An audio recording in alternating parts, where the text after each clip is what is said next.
الحمدللہ رب العالمین والعاقبۃ للمتقین والصلاۃ والسلام علی سید الانبیاء والمرسلین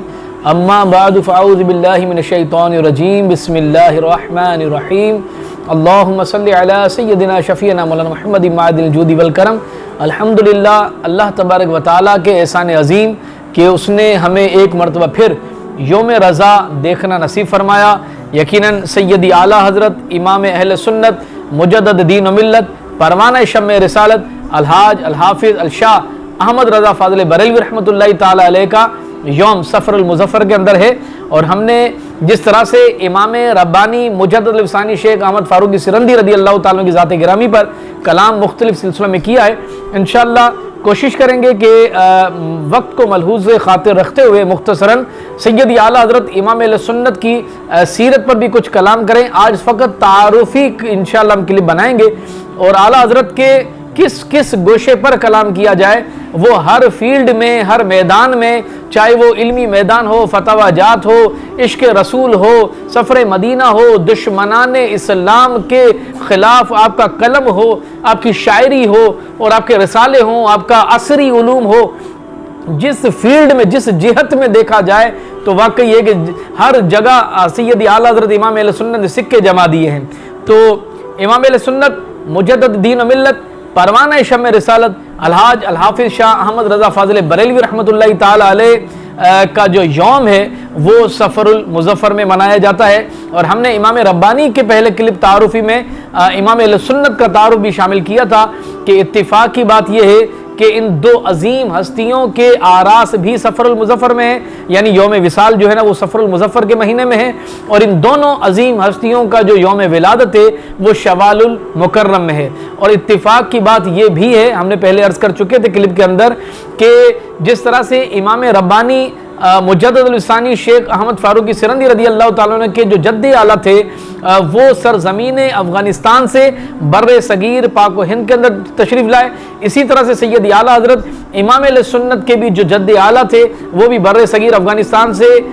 ہجرت کر کے جو ہے وہ یہاں پر تشریف لائے تھے۔ اسی طرح سے اتفاق کی بات یہ ہے کہ بر صغیر پاک و ہند میں جب امام ربانی کے جد اعلیٰ آئے تو انہوں نے اپنے قدموں کی برکت جس زمین کو دی وہ صوبہ پنجاب ہے، اور اسی طرح سے اتفاق یہ بھی ہے کہ سیدی اعلیٰ حضرت امام اہل سنت کے جو جد اعلیٰ تھے وہ سرزمین افغانستان سے جب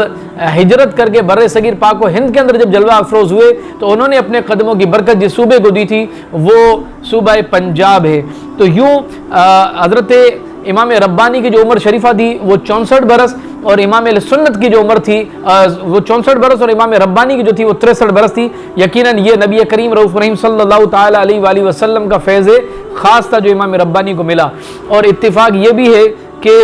دونوں کا افغانستان سے پنجاب آنا اور امام ربانی کے سلسلہ نسب میں جو ان کو شرف حاصل ہے تو وہ دو صحابہ کرام علیہ رضوان کے نام نامی اس میں گرامی آپ کے سلسلہ نسب میں آتے ہیں، ایک تو سیدنا عمر فاروق اعظم رضی اللہ تعالیٰ کی ذات گرامی، اور ایک ان کے صاحبزادے عبداللہ ابن عمر رضی اللہ تعالیٰ عنہ۔ یقیناً اہل علم اس بات سے باخبر ہیں کہ حضرت عبداللہ ابن عمر کا مقام صحابہ میں کتنا بلند ہے۔ اسی طرح سے سیدی اعلیٰ حضرت امام اہل سنت مجدد دین و ملت پروانہ شمع رسالت الحاج حافظ شاہ احمد رضا فاضل بریلوی رحمۃ اللہ تعالی علیہ کے جو جد اعلیٰ ہیں ان کے بھی سلسلہ جو نسب ہے وہ بھی ایک صحابی رسول حضرت قیس رضی اللہ تعالیٰ عنہ سے جا کر ملتا ہے، یہ شرف ہے۔ تو آج ہمارا جو موضوع ہے وہ ہے امام اہل سنت کی ذات گرامی۔ آپ سیدی اعلیٰ حضرت یہ صاحبزادے تھے مفتی اعظم ہند استاذ الاساتذہ جامع معقول منقول حضرت مولانا نقی علی خان صاحب رحمۃ اللہ تعالی علیہ، بہت عظیم ہستی ہیں ان کے والد محترم، اور ان کے والد کے جو والد تھے وہ تھے حضرت مولانا رضا علی خان رحمۃ اللہ تعالی علیہ، اور پھر وہ جن کے صاحبزادے ہیں یعنی حضرت مولانا رضا علی خان صاحب کے جو والد گرامی ہیں وہ حضرت حافظ کاظم علی خان صاحب، اور وہ حضرت حافظ کاظم علی خان صاحب جن کے شہزادے ہیں ان کے والد محترم کا نام شہزادہ محمد اعظم خان، اور پھر ان کے والد محترم کا نام مجاہد اسلام بہادر یار جنگ، مغلیہ دور کے اندر ان کو جب یہ لقب ملا ان کا نام سعادت یار جنگ ہے۔ اور ان کے جو والد تھے وہ تھے حضرت خان سعید اللہ خان کندھاری رحمۃ اللہ تعالی علیہ، کہ جو سرزمین افغانستان سے ہجرت کر کے پنجاب میں آئے تھے، اور پنجاب کا دل لاہور کے اندر اپنے جس مکان کے اندر رہے تھے اس مکان کو شیش محل کہتے ہیں۔ یقیناً الحمدللہ میں جب لاہور گیا داتا صاحب کے مزار پہ، تو داتا صاحب کے مزار سے ایک گلی پہلے ایک روڈ بڑا ہی معروف ہے، شیش محل روڈ۔ تو یہ شیش محل روڈ جو ہے، یہ شیش محل روڈ امام اہل سنت کے جد اعلیٰ خان سعید اللہ خان کی ملکیت تھی کہ اس کے نام پر منسوب ہے۔ اسی طرح سے سیدی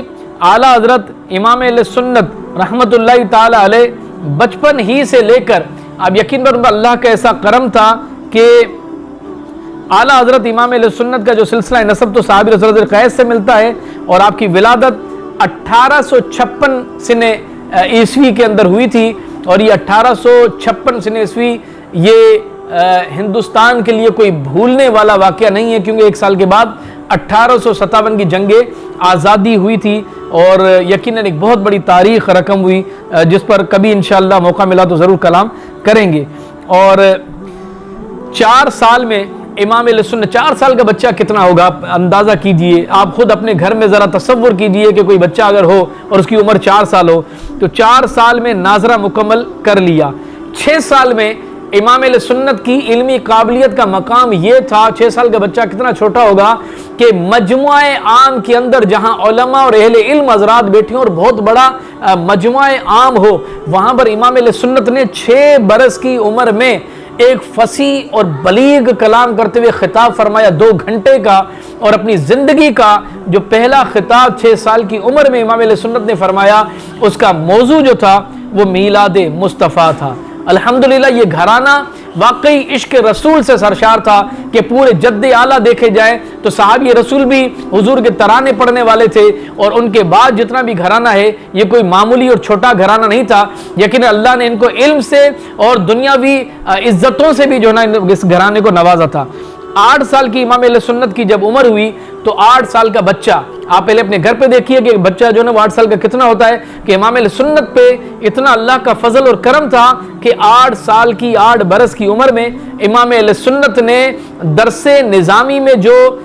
کتاب پڑھائی جاتی ہے ہدایت النحو، اس پر عربی زبان میں آپ نے حاشیہ لکھا۔ یہ امام علیہ سنت کی سمجھ لیں کہ علمی قابلیت ہے۔ اور اسی طرح سے جب امام علیہ سنت 13 سال 10 ماہ 5 دن کے ہوئے تو آپ نے مکمل مروجہ علوم دینیہ درسیات جو تھی وہ آپ نے مکمل کر لی، اور جس دن آپ نے درس نظامی مکمل کی اسی دن آپ فرماتے ہیں کہ میں نے بلوغت کی دنیا میں قدم رکھا، یعنی اسی دن میں بالغ ہوا، اور جس دن میں عالم بنا، اور آپ کی اساتذہ کرام نے جس وقت میں دستار فضیلت فرمائی اور علم مروجہ علوم دینیہ کو مکمل کرنے کے بعد آپ کے سر پر جب دستار کا تاج سجایا، اسی دن آپ بالغ ہوئے اور اسی دن آپ پر نماز فرض ہوئی۔ یہ امام علیہ سنت نے فرمایا۔ یہ تو 13 برس اور 10 ماہ اور 5 دن کا یہ عالم تھا۔ اسی طرح سے 13 برس میں آپ نے سب سے پہلا فتویٰ بھی دے دیا، 13 سال 10 ماہ اور 5 دن، گویا کہ سمجھ لیں کہ 14 سال سے بھی کم، اور اس وقت میں سیدی اعلیٰ حضرت مفتی بن چکے تھے، اور اپنی زندگی کا مارکۃ الاعلیٰ پہلا فتویٰ آپ نے صادر فرمایا جو رضاعت پر تھا، کہ آپ سے سوال کیا گیا کہ اگر ناک کے راستے ایام شیر خوارگی میں عورت کا دودھ بچے کے حلق میں چلا جائے تو کیا حرمت رضاعت لاتا ہے یا نہیں؟ نبی کریم رؤوف رحیم صلی اللہ تعالی علیہ وآلہ وسلم کی مشہور حدیث ہے یحرم من الرضاعت ما یحرم من النسب، کہ جو رشتہ نسب سے حرام ہوتا ہے وہ رضاع سے بھی حرام ہوتا ہے۔ فتویٰ والد کو آپ پھر چیک کراتے اور آپ نے بہرحال رضاعت کا فتویٰ دیا کہ یہ جو ہے وہ رضاعت جو ہے نا ثابت ہو جاتی ہے۔ پھر آپ ہمیشہ جو ہے نا پھر وہ مسند فتاوی دارالفتاء میں بیٹھ گئے اور فتویٰ اپنے والد محترم کو چیک کراتے رہے، یہاں تک کہ وہ مقام آ گیا کہ آپ کے والد نے فرمایا کہ اب میرا وقت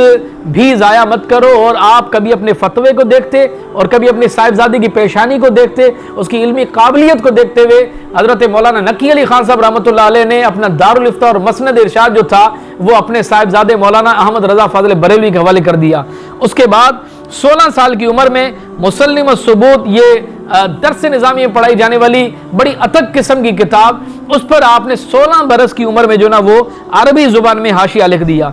22 سال کی عمر میں شاہ آل رسول ماروردی یعنی اپنے مرشد گرامی کی جب بارگاہ میں حاضر ہوئے، انشاءاللہ اگلے سلسلے کے اندر ہم اس کا ذکر خیر کریں گے کہ امام علیہ سنت جب اپنے شاہ آل رسول رحمۃ اللہ تعالی علیہ سے بیعت ہونے کے لیے اپنے والد محترم کی معیت کے اندر جب وہاں پر گئے تو پھر وہاں کیا ہوا، اور اس کے بعد آپ کی علمی قابلیت کیا ہے، آپ کو کتنی خلافتوں سے نوازا گیا. انشاءاللہ اگلے کلپ میں